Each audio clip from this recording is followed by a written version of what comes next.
শ্রীকৃষ্ণ চৈতন্য প্রভু জীবে দয়া করি সপার্ষদস্য ধাম সহয়াবতরি। হরে কৃষ্ণ, দণ্ডবোধ প্রণাম। আমরা ছিল কৃষ্ণদাস কবিরাজ গোস্বামীকৃত শ্রী চৈতন্য চরিতামৃতের আদি লীলায় আছি। প্রথম পরিচ্ছেদ চলছে। আজকে আমরা শ্লোক সংখ্যা 46 থেকে কন্টিনিউ করব। শ্রী চৈতন্য চরিতামৃতম, श्री चैतन्य चरितामृतम नहीं है, चैतन्य चरितामृत, अमृत अमृतम नहीं है। आदि लीला 1.46 ऑनवर्ड्स। तो अभी कविराज गोस्वामी कहां से कोट कर रहे हैं? श्रीमद् भागवत गीता से, सीसी आदि 1.6। यस, सुचारू गोपी माता जी श्लोक रिपीट करिए। 46 नंबर श्लोक। आचार्य माम विजानीयम, आचार्य मां विजानी नाव मन्येत कर्हिचित, याता न अवनयते, नामात्य बुद्धया स्वित्या, नामर्त्य बुद्ध्यास्यते, सूयता बुद्ध सूयता, बुद्ध्यास्यते, सर्वदेव मयो गुरु, सर्वदेवास्मया गुरु। तो ऊपर वाला श्लोक को सपोर्ट करने के लिए कविराज गोस्वामी श्रीमद् भागवत से एक श्लोक कोट कर रहे हैं। श्रीमद् भागवतम का 11 स्कंद का श्लोक, उसका अनुवाद है। आचार्यকে আমার থেকে অভিন্ন বলে জানা উচিত, भगवान बोल रहे हैं। এবং ये शायद उद्धव जी को ही बोल रहा होगा, उद्धव गीता में। কখনো কোনোভাবে তাকে অশ্রদ্ধা করা উচিত নয়। তাকে একজন সাধারণ মানুষ বলে মনে করে তার প্রতি ঈর্ষান্বিত হওয়া উচিত নয়, কেননা তার মধ্যে সমস্ত দেবতার অধিষ্ঠান আছে। তাৎপর্য, এই শ্লোকটি শ্রীমদ্ ভাগবতের 11 স্কন্ধের 17 অধ্যায়ের 27 নম্বর শ্লোকের থেকে উদ্ধৃত করা হয়েছে। উদ্ধব যখন শ্রীকৃষ্ণকে চতুর্বর্ণ ও চতুরাশ্রম সম্বন্ধে প্রশ্ন করেছিলেন, তখন সেই প্রশ্নের উত্তর দেওয়ার সময় প্রসঙ্গক্রমে শ্রীকৃষ্ণ এই শ্লোকটির উল্লেখ করেছিলেন। সদ্গুরু তত্ত্বাবধানে ব্রহ্মচারীর কিভাবে আচরণ করা উচিত সেই সম্বন্ধে শ্রীকৃষ্ণ তাকে বিশেষভাবে উপদেশ দিয়েছিলেন। গুরুদেব কখনো তার শিষ্যের সেবা উপভোগ করেন না। তিনি ঠিক একজন পিতার মতো। পিতার স্নেহপূর্ণ তত্ত্বাবধান ব্যতীত শিশু যেমন বড় হতে পারে না, ঠিক তেমনি সদ্গুরু তত্ত্বাবধান ব্যতীত শিষ্য ভগবত ভক্তির স্তরে উন্নীত হতে পারে না। গুরুদেবকে আচার্য বলেও সম্বোধন করা হয়। আচার্য কথাটির অর্থ হচ্ছে পারমার্থিক তত্ত্বজ্ঞানের অপ্রাকৃত শিক্ষক।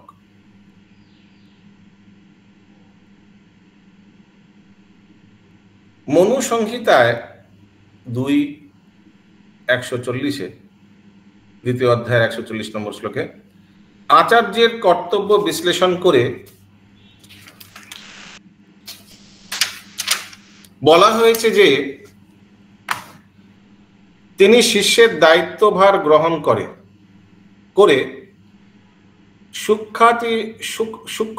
সূক্ষ্ম বিচারপূর্বক शिष्य के बौद्धिक ज्ञान प्रदान करें, माने सूक्ष्म से सूक्ष्म तत्व भी विश्लेषण करके शिष्य को वैदिक ज्ञान प्रदान करते एवं एभावेई ताके द्वितीय जन्म दान करें। पारमार्थिक तत्व ज्ञान अध्ययने शिष्य के दीक्षा देवार अनुष्ठान के बला है उपनयन, अर्थात जे अनुष्ठान शिष्य के गुरुर निकटे उप आनयन करे। ठीक है, कितना सुंदर उपनयन संस्कार। तो उपनयन का अर्थ क्या है? गुरु के निकट, उप, जैसे उपवास, हम लोग उपवास करते क्यों? भगवान के निकट वास करने के लिए। उस सब दिन भोजन नहीं करेंगे, टाइम बच जाएगा, कुकिंग खाना पीना में टाइम बच जाएगा, और उस दिन हम लोग उपवास यानी ठाकुर जी के सेवा में रत रहेंगे। यस पंकज प्रभु। वही पूछना था प्रभु, द्वितीय जो होता है सेकंड इनिशिएशन के लिए बोल? नहीं, सेकंड इनिशिएशन के लिए नहीं बोल रहा है, मैंने सेकंड बर्थ के लिए बोल रहा है। फर्स्ट बर्थ कौन देता है? Mother father. Second birth Guru Maharaj. यह सत्यभामा। तो इसको पोइते भी बोलते हैं? पोइते बोलते हैं, जन्म संस्कार बोलते हैं, सेकंड इनिशिएशन बोलते हैं, ब्राह्मण इनिशिएशन बोलते हैं, और क्या वर्ड? उपनयन बोलता है। उपनयन तो लिखा ही আছে, এছাড়া আর কি বলে?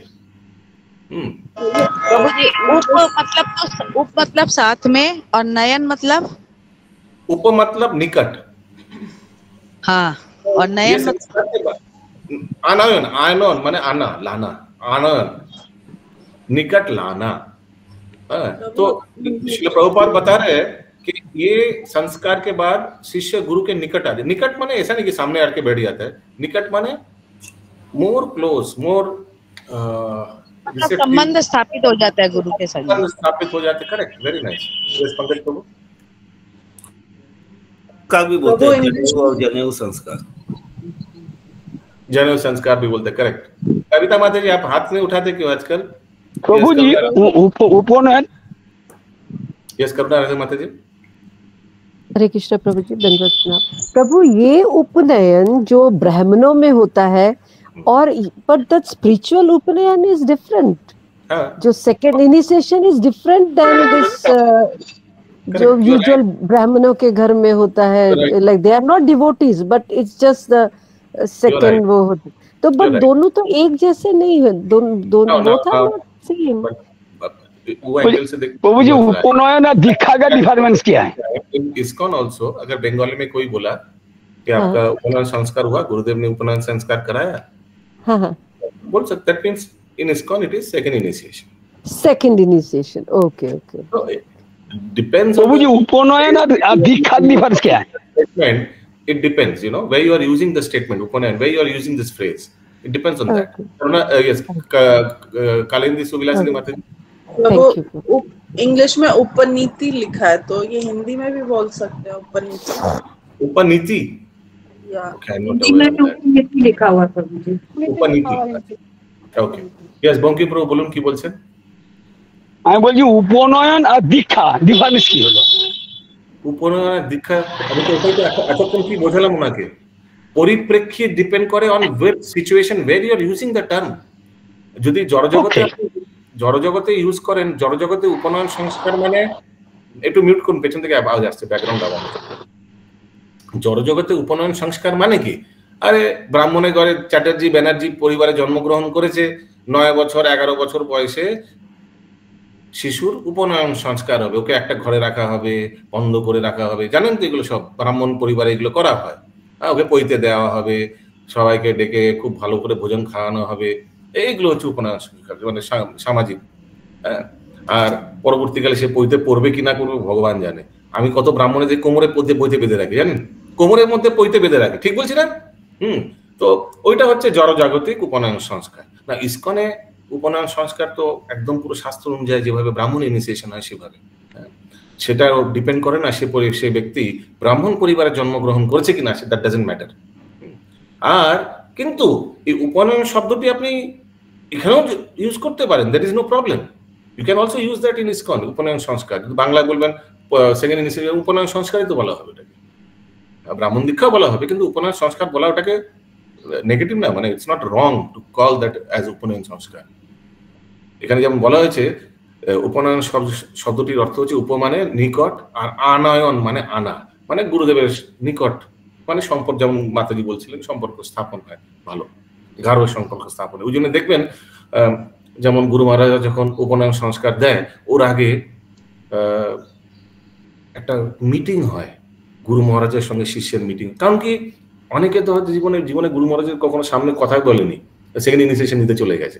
তো আমাদের আমার মনে আছে ভালোভাবে, যে এখনো হয় সব জায়গায়, সব গুরু মহারাজ একটা মিটিং করান, শিশুদের নাম জিজ্ঞেস করেন, তুমি কোথায় থাকো, কত বছর হয়েছে তোমার ইসকনে এসছো, বাড়িতে পরিবারে কে কে আছে। It is kind of relationship building होता है ना।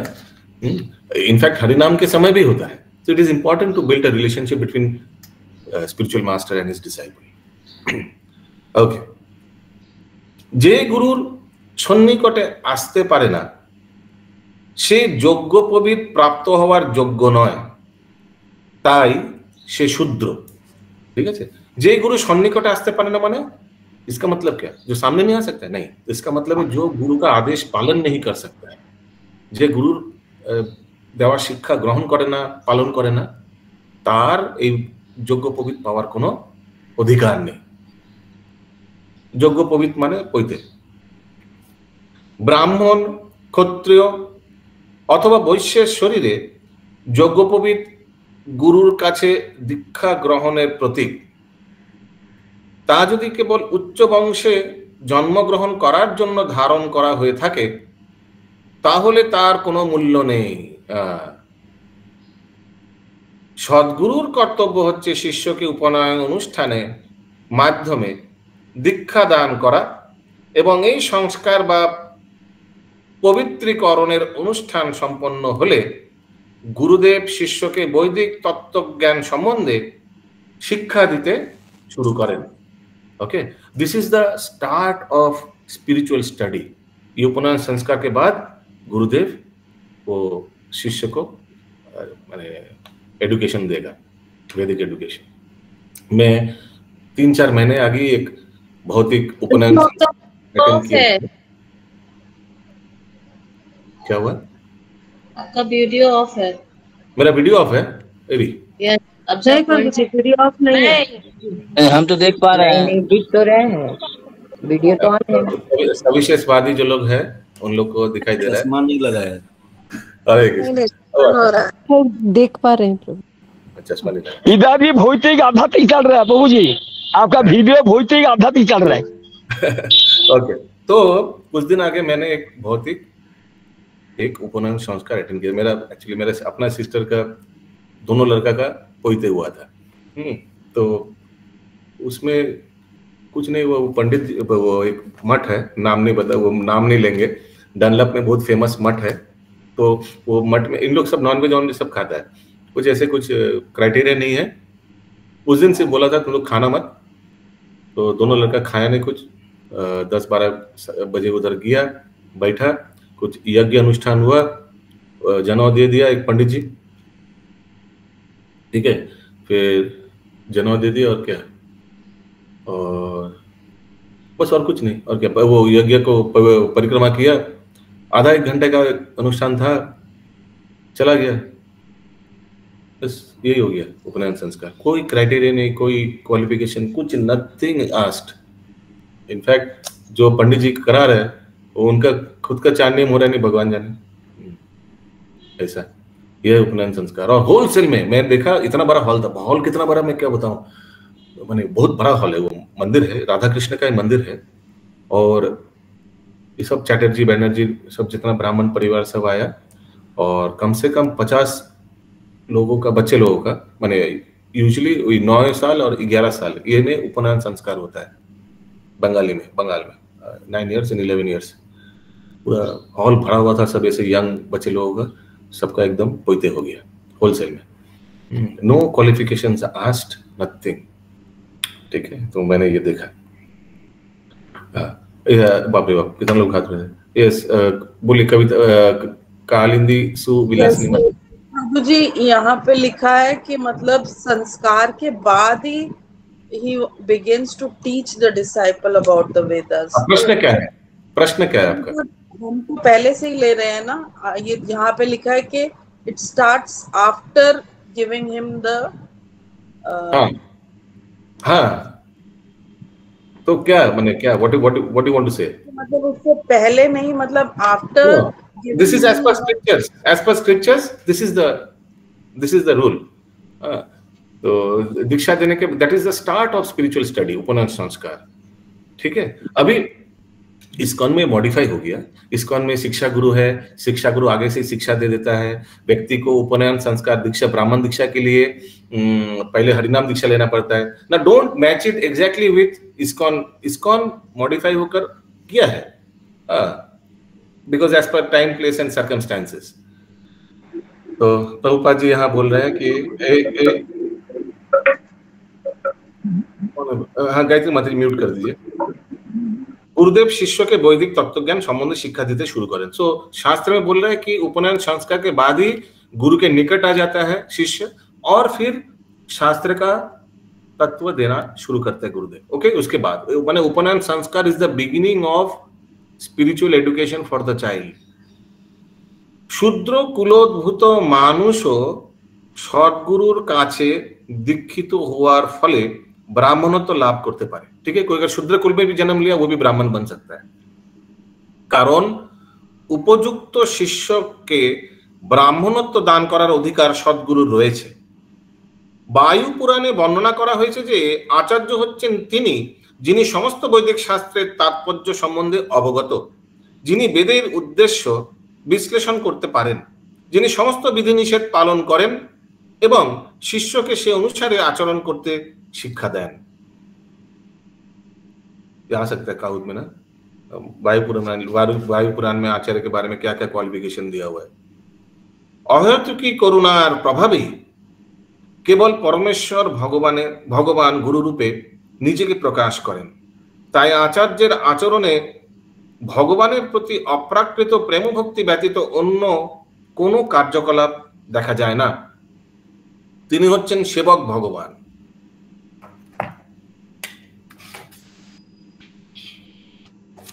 भगवानेर आश्रय विग्रह नामक এই ধরনের ঐকান্তিক ভক্তের আশ্রয় গ্রহণ করা আবশ্যক। কেউ যদি ভগবানের সেবা না করে নিজেকে আচার্য বলে জাহির করার চেষ্টা করে তাহলে বুঝতে হবে যে সে অপরাধী এবং তার আচার্য হওয়ার যোগ্যতা নেই। সদ্গুরু সর্বদাই অনন্য ভক্তি সহকারে পরমেশ্বর ভগবানের সেবায় যুক্ত থাকেন। এই লক্ষণগুলির মাধ্যমে তাকে ভগবানের প্রকাশ রূপে এবং শ্রী নিত্যানন্দ প্রভুর যথার্থ প্রতিনিধি রূপে জানা যায়। এই ধরনের গুরুদেবকে বলা হয় আচার্যদেব। ঈর্ষার বশবর্তী হয়ে এবং ইন্দ্রিয়ের তৃপ্তি সাধনে বাধাপ্রাপ্ত হয়ে বিষয় আসক্ত মানুষেরা आचार्य समालोचना करे। जब इंद्र तृप्ति का जब रुकावट हो गया, अरे तब उल्टा पुल्टा बोलने लगा। क्यों? क्योंकि फिर हम लोग इंद्र तृप्ति नहीं कर पाएंगे।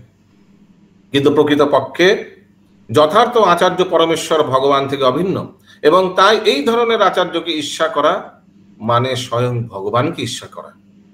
তার ফলে পারমার্থিক জীবনে উন্নতি সাধনে বিঘ্ন ঘটে।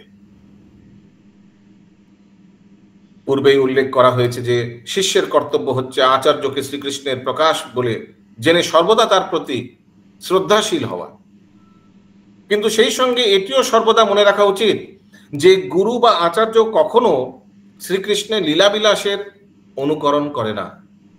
जैसे आजकल देखते हैं ना, सब रासलीला का अनुकरण कर रहे हैं गुरुदेव। हाँ, वो सब नहीं करते कभी सदगुरु। ভণ্ড গুরুরা নিজেদের সর্বতভাবে কৃষ্ণ বলে জাহির করে শিষ্যদের প্রতারণা করে।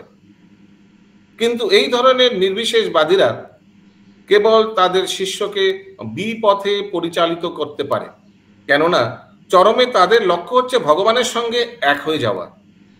ভক্তি মার্গে এই ধরনের মনোভাবের কোনো স্থান নেই। বৈদিক দর্শনের প্রকৃত সিদ্ধান্ত হচ্ছে অচিন্ত ভেদাভেদ তত্ত্ব, যা প্রতিপন্ন করে যে সবকিছুই যুগপৎ ভাবে ভগবানের থেকে ভিন্ন ও অভিন্ন। শ্রীল রঘুনাথ দাস গোস্বামী বলেছেন যে সেটাই হচ্ছে আদর্শ গুরুর প্রকৃত স্থিতি এবং শিষ্যের কর্তব্য হচ্ছে গুরুদেবকে মুকুন্দের মানে শ্রীকৃষ্ণের সঙ্গে সম্পর্কিত তার অন্তরঙ্গ সেবক রূপে দর্শন করা।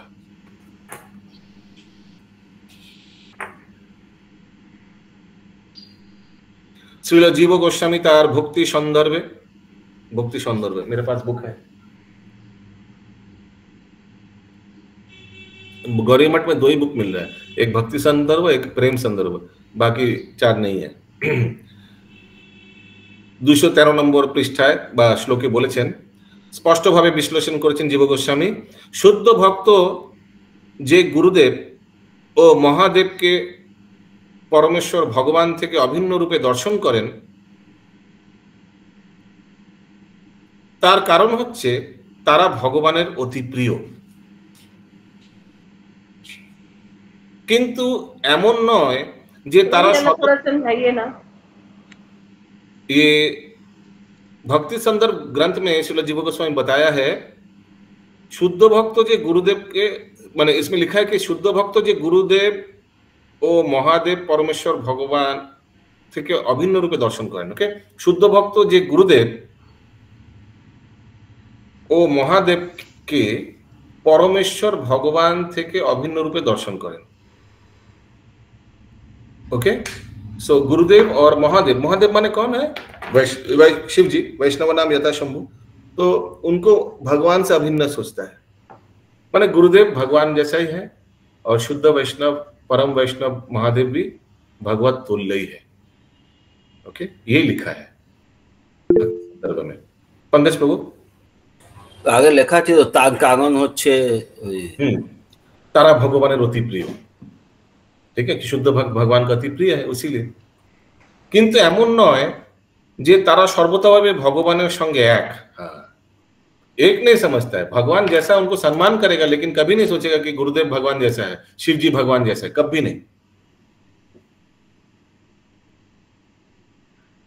श्रील रघुनाथ दास गोस्वामी और श्रील जीव गोस्वामी पदांक अनुसरण करे श्रील विश्वनाथ चक्रवर्ती ठाकुर प्रमुख आचार्यरा परवर्तीकाले এই একই তত্ত্ব প্রতিপন্ন করে গেছেন। গুরুদেবের বন্দনায় শ্রীল বিশ্বনাথ চক্রবর্তী ঠাকুর বলেছেন যে সমস্ত শাস্ত্রে গুরুদেবকে সাক্ষাৎ ভগবান বলে স্বীকার করা হয়েছে, কারণ তিনি হচ্ছেন ভগবানের অত্যন্ত প্রিয় ও বিশ্বস্ত সেবক। कौन सा पैराग्राफ कीर्तन में है? महामंजरी माता जी, महामंजरी माता जी तो याद है। शुभंकरी राधा माता जी नहीं याद है। केशवी जगत प्रिया माता जी, प्रभु हम इधर बात कर रहे थे वैष्णवी से। प्रिया माता जी, प्रभु श्री गुरु चरण। दिलीप प्रभु, आपने क्या पूछा, एक बार पूछिए तो। दिलीप प्रभु, हाँ प्रभु, संसार दामनल वाला क्या उसमें है? गायत्री माता जी, सुने प्रभु जी, हम भी करुणा राधे माता जी, में नहीं सुने प्रभु नहीं पूछा पा रहे। तू वंदना पूछे। पंकज प्रभु, साक्षात् शास्त्रे युक्तस्तथा भवेतेव षड्वी। यस, ट्यूनटा की হলো ভাই? श्री चरणारविंद न्यू ट्यून अभी लॉन्च हुआ, next latest is tune. Okay, so Bishwanath Chakraborty Thakur বলেছেন সাক্ষাৎ ভগবান বলে স্বীকার করা হয়েছে, কারণ তিনি হচ্ছেন ভগবানের অত্যন্ত প্রিয় ও বিশ্বস্ত সেবক। গৌড়ীয় বৈষ্ণবেরা তাই পরমেশ্বর ভগবানের सेवक रूपे गुरुदेवेर आराधना करें। कोई बोल सकता है ना क्यों प्रभुपाद जी का आराधना होता है, क्यों गुरु पूजा होता है? तो ये लिखा है गौड़ीय वैष्णव ताई परमेश्वर भगवान सेवक रूपे गुरुदेवेर आराधना करें। भक्तिमूलक समस्त प्राचीन शास्त्रे एवं श्रील नरोत्तम दास ठाकुर, श्रील भक्ति विनोद ठाकुर प्रमुख वैष्णव आचार्य बृंदेर रचित गीत समूहे गुरुदेव के सर्वदा श्रीमती राधारानीर अंतरंग परिकर अथवा श्री नित्यानंद प्रभुर प्रतिनिधि रूपे वर्णना करा हয়েছে।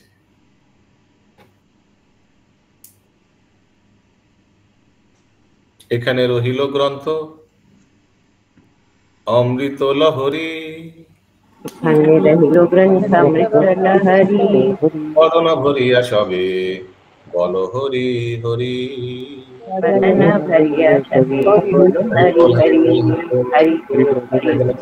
की जय, श्री कृष्णदास कविराज गोस्वामी की जय, शील प्रभुपाद की जय।